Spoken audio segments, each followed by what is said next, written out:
안녕하십니까. 황태순 TV의 황태순. 김영광입니다. 네, 오늘 2019년 9월 12일 드디어 나흘의 추석 연휴가 시작되는 날입니다. 네. 아무래도 이제 추석 때 이번에 아무래도 오랜만에 가족들, 친지들이 모여서 많은 이야기들 나누겠죠.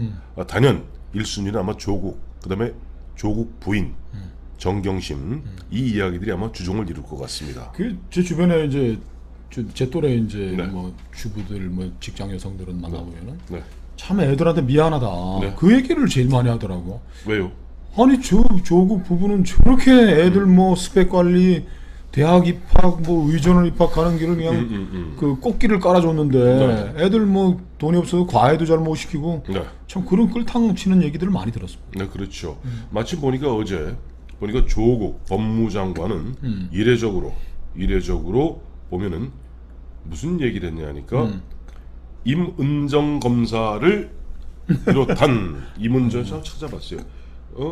임은정 검사를 비롯한 검찰 내의 목소리를 들어라 하고 임은정 검사를 띄웠고 임은정 부장 검사는 뭐라고 얘기했냐 하니까 조국 부인 수사에는 엄격한 검찰이 하면서 검찰을 지청구하고 검찰을 갖다 직격탄을 퍼부었습니다. 즉 그러니까. 조국과 임은정 그야말로 부창 부수 뭔가 부창 부수는 아니구나. 하여튼 조창 임수 하고 있는데. 그래 그 임은정 검사 네. 그 얘기는 이렇게 완전히 조국 부부를 비호했더라고. 네네. 사문서 위조 혐의를 받는 네. 조 장관의 배우자 정경심 네. 수사에서는 네. 압수수색영장을 청구하고 네. 신속 청구했다는 얘기지. 네. 조사 없이 당사자를 기소해 많이 당황했다.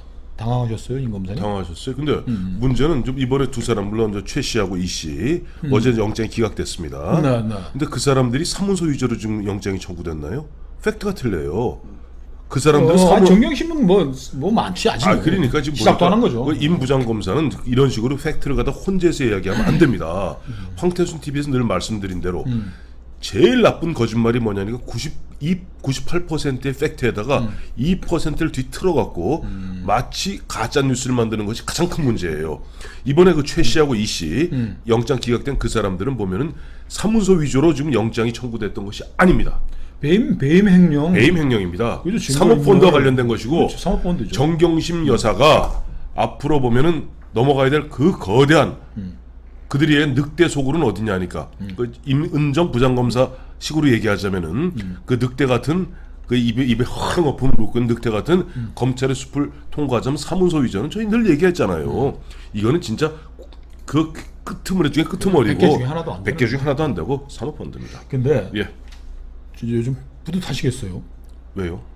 아니 그 대학 후배라고 가끔 얘기하시는 그 정경심 여사가 내조의 끝판왕이야. 난 진짜 이 조국 일가 비리와 의혹에 정경심의 지문이 안 남아 있는 거예요. 더덕더덕더덕더덕. 요새 뭐 이렇게 분주해 이분? 아이 글쎄 말이 저는 처음에 뭐 자랑스러우시죠? 참 누가 그래서 요즘 저희 영문과 동기들 이야기도 못 합니다 어디 가서. 근데 이런 거 있어요. 처음에 황태순 TV 8월 9일 그 이제 문제 막 조국 이제 지명되고 이야기 나왔을 때 그 핵심 인물은 결국 조국의 어머니가 아니었겠느냐라고 짐작했는데 한 달이 지나고 보니까 어머니가 며느리한테 전수한 탓인지 그야말로 모든 지문은 정경심 씨 지문으로 좀 얼룩져 있습니다. 그래요. 지금 오늘 오늘 이제 검찰 수사 과정에서 이제 확인되고 있는 건데 네. 범죄 은닉을 너무 열심히 하셨더라고 정경심 여사께서. 아 그래요? 네. 저희 이제 영문과에서 그런 거 안 가르치는데. 아이 또 어디서 배웠겠지. 지금 그 한국투자금융 직원을 데리고 네. 저 영주시 풍기읍에 있는 그 이제 동양대학교 가서 네. 그 컴퓨터를 그 가져온 걸로 돼 있잖아요. 이 반출한 빚을 반출했는데 네. 이 그 직원이 검찰에서 이제 변호인과 같이 가가지고 진술한 거는 네. 전혀 다른 얘기입니다. 정경심 조국이 한 거는 전혀 다른 얘기입니다. 어떻게 돼요? 첫째, 네. 조국 집에 가가지고 네. 조국 집 PC의 네. 하드 드라이버를 교체해가지고 새 걸로 집어넣어서 네. 그 하드 드라이버는 내가 가지고 있었다. 그리고 그걸 검찰에 제출했어요. 아이고 잘했습니다. 그러니까 조국이 뭐 서울대학교에서 받은 뭐 PC를 뭐 가져왔다 뭐 어쩌고 두 대가 있었다 그러는데 하여간 두 대를 다 하드 드라이브를 가다 놓은 건지 뭐 하나만 한 건지 하여간 뭐 조사하면 다 나와. 조사하면 다 나오는 거고 두 번째로는 동양대학교 그 정경심 교수 사무실에 있는 PC에서도 네. 하드 드라이버만 교체, 그뭐 이제 검찰 나중에 압수 들어오더라도 이거를 뭐 PC를 가져가는 것보다는 하드만 바꿔놓어버리면 뭐 아무것도 없으니까 이게 하드를 그냥 두고 이걸 싹 지워버리는 방법도 있는데 네. 그건 디지털 포렌식이라고 해서 검찰이 가져와서 가서 하면 재생이 되니까 네. 이 여자가 정경심 여사가 이 직원을 데리고 가고서 네. 하드 디스크를 교체하려고 갔다가 네. 사양이 뭘 맞지 않아가지고 그래서 그 PC를 들고 왔다는 거예요. 그래서 들고 나온 거군요. 자, 그거 하나고, 다음 범죄 은폐의 그 정황, 뭐 또 네. 있습니까? 뭐 지금 뭐 그거야 뭐 많죠. 뭐 저 동양대 총장 그 부부가 전화해가지고서 전화한 거. 저기 정결 위임 사항인 걸만 해주시면 보도자료 내시면 서로 편한데 왜 이렇게 빡빡하게 하세요? 자, 그럼 우리 뭐 민이 사랑해서 며느리 삼고 싶다 그러셨더니 왜 예. 이러세요? 뭐 예. 위협 읍소 겸 위협 겸 뭐 이렇게 하는 거죠. 그러다가 이제 최근에 보면 정경심 씨 보면 남편이 그 인사청문회 할 그 무렵에는 모든 SNS를 중단하지 않았어요? 근데 다시 SNS를 갖다가 재개했다면서요? SNS 활동을. 그러니까 참 든든한 후배 두셨네. 아니 검찰에 의해서 형사 피의자로 예. 재판에 기소돼가지고 넘겨졌는데도 네. 진짜 굴하지 않고 네. 강한 의지로 네. 남편 지키기 위해서 이것도 내조지. 내조지. 남편을 지키기 위해서 SNS 활동을 시작했습니다. 그 구체적으로 무슨 왜 내용이에요? 오촌 조카하고 그저 그 투자 저 최모식이 하고 그 한 거 녹취 파일이 녹취 파일. 공개 왜 되느냐? 그 막 혹시 검찰에 유출됐으면 그놈들 색출해가지고 나의 방어권을 침해하고 있는 놈들이다. 이건 남편이 가르치는 것 같다. 영문과에서 이런 거 안 배우잖아. 그런 거 그런 그 방어권 이런 거 안 가르칩니다. 그리고 부부 일심동체네 아주. 그리고 특히 저 법대 조국 교수가 얘기했던 오상방위 같은 거 있죠. 네. 이런 거 서울대 영문과 절대 안 가르칩니다.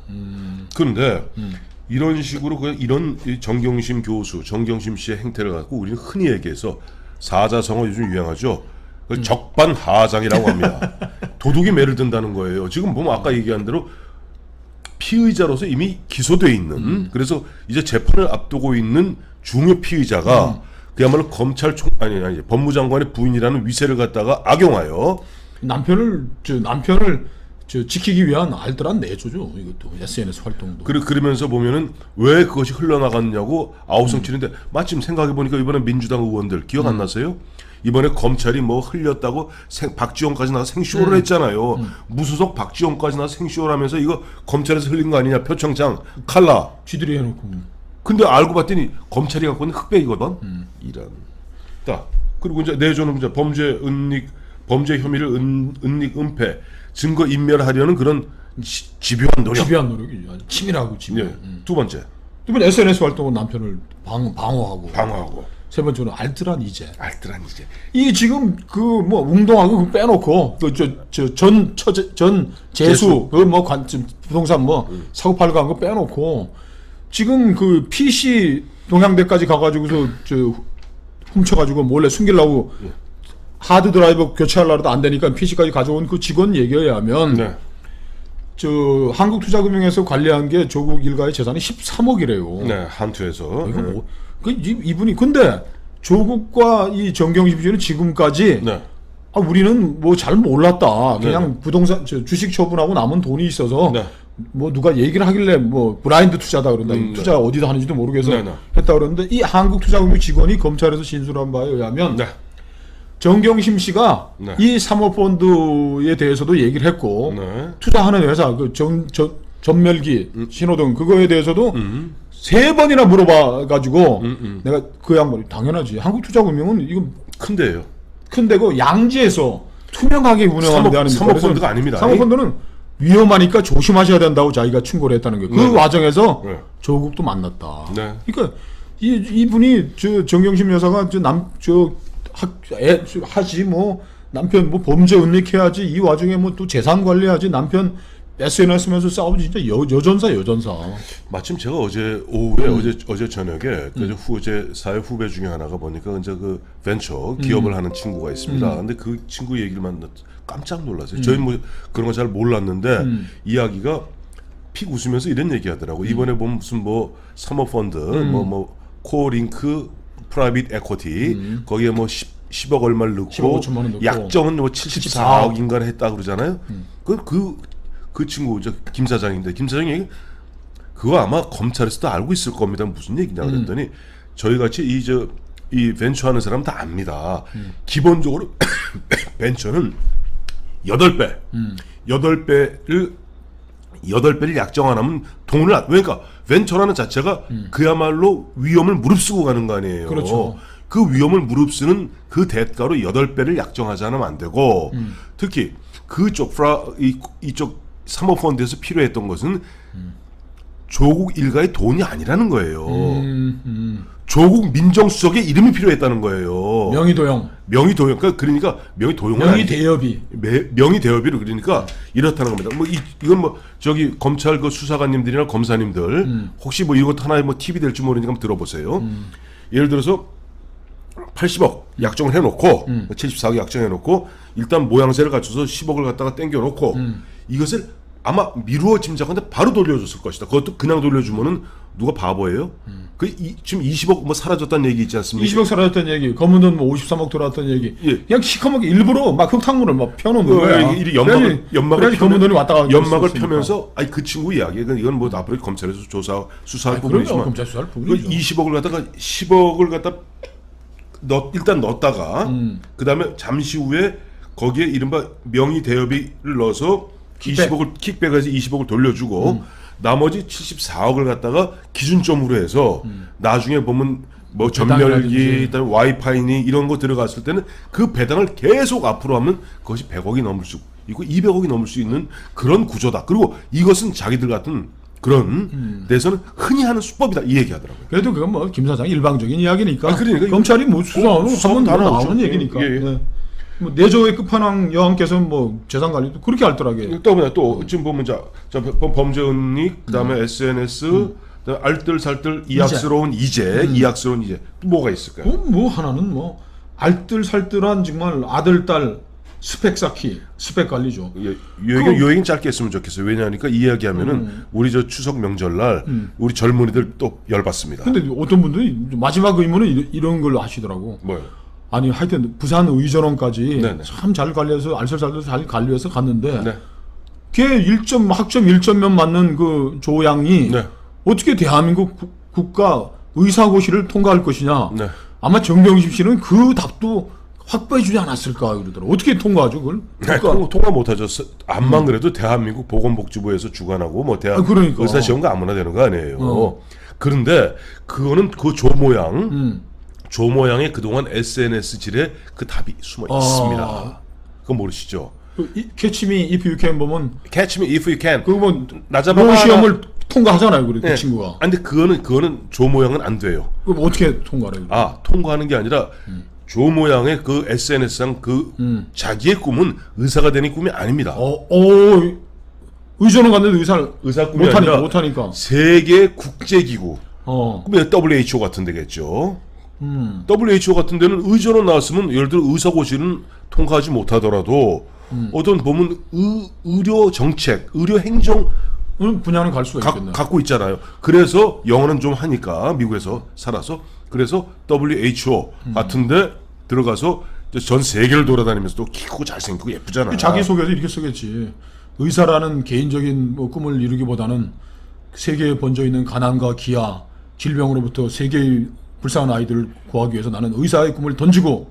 그게 자기 아버지하고 똑같은 거예요. 자기 아버지가 뭐냐 지금 이게 두 가지 헷갈리고 있는데 조국 씨랑 같이 법대 다녔던 친구들 중에 일부는 제가 시험을 4번 떨어졌다라고 얘기하고 있고 또 정경심 교수를 하고 조국 씨가 일관되게 주장하는 것은 우리 그야말로 전두환 시절에 그런 법 공부하고 싶지 않아서 처음부터 사법고시를 안 봤다고 주장하고 있어요. 그 아마 그 조양은 그 자기 아버지하고 자기 엄마가 그 양반은 뭐 자기 아버지도 뭐 생년월일을 갖다 바꾼 뭐 2년 왔다 갔다 하는 거 있는데 어쨌든 그래서 그 조양의 꿈은 국제기구 WHO는 국제기구에 들어가서 그 다음에 우리 김용이라고 있잖아요. WHO 사무총장이. 사무총장하고 그 다음에 뭐 해야 될 것 같아요? 김용은 저 세계은행 총재였고. 세계은행 WHO 사무총장도 우리 한국 사람입니다. 했습니다. 한국 사람 했습니다. 유엔 사무총장 됐고. 그러니까 꿈은 뭐예요? 유엔 사무총장. WHO 사무총장. WHO 사무총장, 유엔 세계은행 사무총장, 총재. 그 다음에 세계은행 총재 아니죠. 반기문이 못 이룬 꿈. 뭐 대통령. 우와. 그것이 정경심의 꿈인 것 같습니다. 자, 여러분 오늘 재밌게 보셨습니까? 추석. 저희가 그냥 괜한 소리 하는 것이 아니라 기존에 다 보도된 것을 갖다가 여러분께 잘라서 좀 뭐 말씀하시기 좋은 소재거리로 한 4가지, 5가지를 나눠서 전달해 드렸습니다. 감사합니다. 자, 좋은 한가위 되십시오.